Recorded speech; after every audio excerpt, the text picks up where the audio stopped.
Okay, welcome back everybody. This is a Delaware license plate.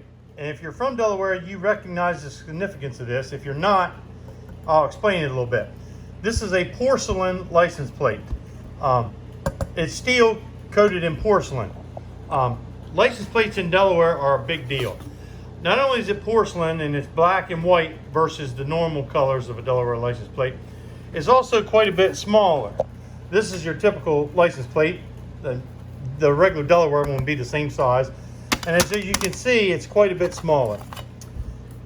Anyhow, what I've got here is a little project. This belongs to a friend of mine. And we're going to recondition it. Like I said, they're a big deal to get and everything. You can get this reproduced, but this one's the real deal. So what I'm going to do is I'm going to start out by cleaning this thing all up. And I'm going to try and get away with just painting the white. Matter of fact, that's all I am going to paint because this black is porcelain. So I'm going to clean this thing up with some rubbing compound. I'll show you a little bit of that, and then we'll go from there. Okay, I took a little bit of McGuire's 105. That's their harshest or sharpest or whatever. It's the most coarse compound that they have, ultra cut, and a cutting foam pad on the buffer. And I guess you can see I did half of it, so you can see the difference. Basically, what I want to do is make sure this black's going to clean up enough, and I won't have to take the sticker off that way. I'll just clean all that up, and then I'll just have to repaint the letters. So I'm going to continue off camera, buffing up the rest of it, and I'll show you that when I get done. Okay, that cleaned up really well. I'm talking about the black part of it. It's shiny, it's fine. The sticker even cleaned up well. Since I'm not going to paint any of the black, I can leave the sticker alone. All I'm going to do is repaint the numbers here, and I'll show you how I'm going to do that. Okay, instead of trying to freehand tape up these numbers, I'm going to use this. This is called transfer paper. If you've ever put a big sticker on, big vinyl sticker, this is what it'd be stuck to hold it in place. Matter of fact, I think I got an example over here. Well, I'm not going to totally undo it, but this is an example. This is a great big sticker, and that transfer paper I have is what's holding the sticker together before you put it on. So that's what I'm going to use to tape up those numbers. It's like a paper, and believe it or not, when you cut it out, the paint does not leak underneath of it. I've done all kinds of custom paint jobs and stuff with it.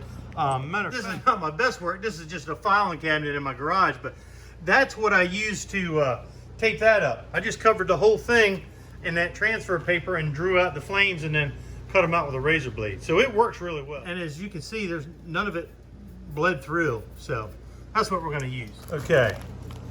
As you can see, I've covered that up. The stuff is sticky, but it's not super sticky. I mean, as you can see, it sticks just enough. It really works out nice. And you say, well, where do you get this? Well, if you can see the name of that down in there, you can order it online. Believe it or not, I got a local sign guy that I buy this off of. Like, this roll was like $40. It was a little bigger than that when I got started. And they got that stuff in like 36 inches wide down to like probably 2 inches wide. I think, yeah, this is 12 inches wide. And it does a good job for most of my stuff.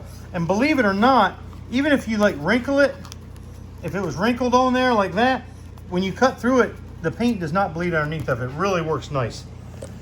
They sell some transfer style paper like this, tracing paper, at like the hobby stores, and it's totally clear, but I don't like it. It doesn't seem to cut as well for me, and it's hard to draw on, and you'll see the importance of that in a little bit. I'm going to stop now, and basically what I'm going to do is outline all of these letters. And matter of fact, I'll probably just freehand cut them out with a razor blade. Okay, I just cut out the 6 with a razor blade, and that's how I use it. Everybody says, why don't you use an X-Acto knife?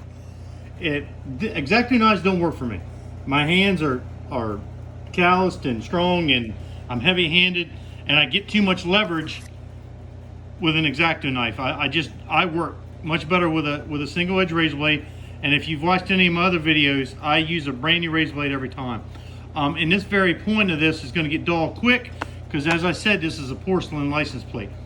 So let's see how I did right on camera. This is, I'm holding the camera with one hand and trying to peel this off with the other. Let's see how I did.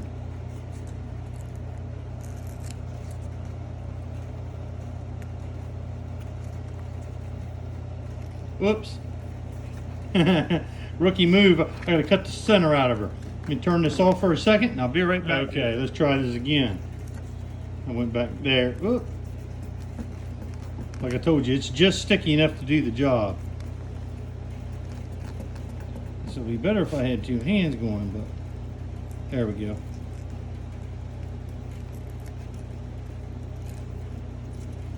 There we go. Now, I'll try and film me cutting the 7 out. We'll see how that goes. Okay.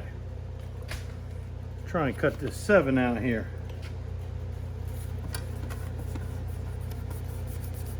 Pushing it down, make sure it's all, I can see the line well.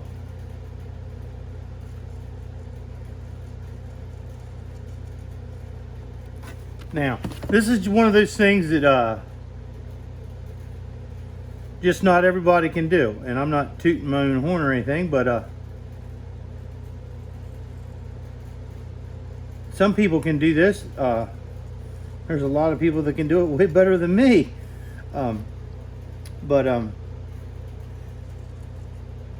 This is one of those things that if you can't follow a line, straight line, then you're best off get somebody else to do it.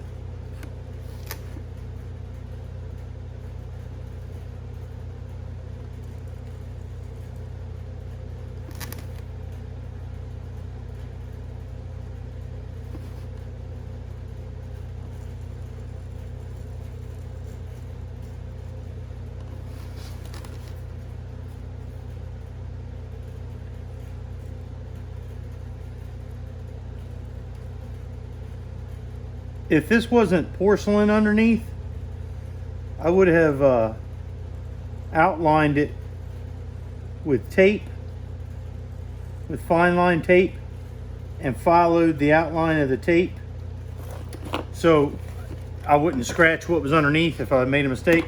But it's porcelain, and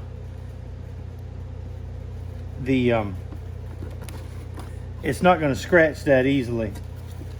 Well, almost impossible. No harder than I'm bearing down on it. So there's the 7. And you get the idea. There's no need to film all of it, but I'll go through and cut out the rest of it. And just a little update. That's the fender that I just got done priming.